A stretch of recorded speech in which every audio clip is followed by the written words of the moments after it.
আমাদের মেন উদ্দেশ্য হচ্ছে যে আমরা একই ছাতার তলে সবাই বরিশালবাসীকে নিয়ে একসাথে থাকতে চাই। আমাদের মূল উদ্দেশ্য হচ্ছে এটা। আমাদের আর কোনো উদ্দেশ্য নাই। আমরা এখানে যারা এই ক্লাবে সংগঠিত আছি সবাই এখানের ঘরবাড়ি আছে, সবাই স্থানীয়, ইভেন এখানের ভোটার।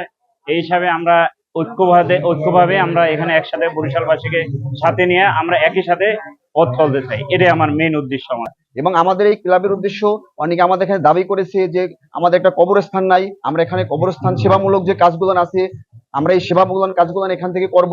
আমাদের এই ক্লাবের মূল উদ্দেশ্য হচ্ছে যে আমরা সেবামূলক প্রতিষ্ঠান এবং সেবামূলক কাজ, প্রত্যেকটা মানুষের যেন আমরা বিপদ আপদে সবার কাছে যেতে পারি।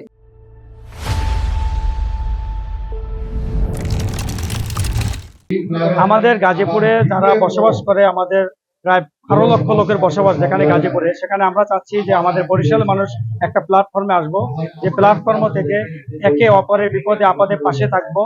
এর পরবর্তী আমাদের অনেকগুলো লক্ষ্য কিছু উদ্দেশ্য, সেটা হলো যে এখানে কোনো মানুষ যদি বিপদে পড়ে, সেটি হতে পারে যে কোনো ধরনের বিপদ হোক, তার পাশে থাকা সহ যে কর্মহীন তাকে কর্মের ব্যবস্থা করে দেবে সংগঠন। এছাড়াও যদি কোনো মানুষ চিকিৎসার অভাব হয় সেক্ষেত্রে তার চিকিৎসা নিশ্চিত করবে এই সংগঠন। এবং যদি কারো লেখাপড়া করাতে কষ্ট হয় আর্থিক অনটনের সমস্যার কারণে, সেটিও সমাধান করবে সংগঠন। তারপর যদি কোনো বরিশাল তথা সারা বাংলাদেশের কোনো ব্যক্তি যদি মেয়ের বিয়ে হয় না, এরকম যদি মেসেজ পায়, যাচাই বাছাই শেষে তার পাশে আমাদের সংগঠন দাঁড়াবে।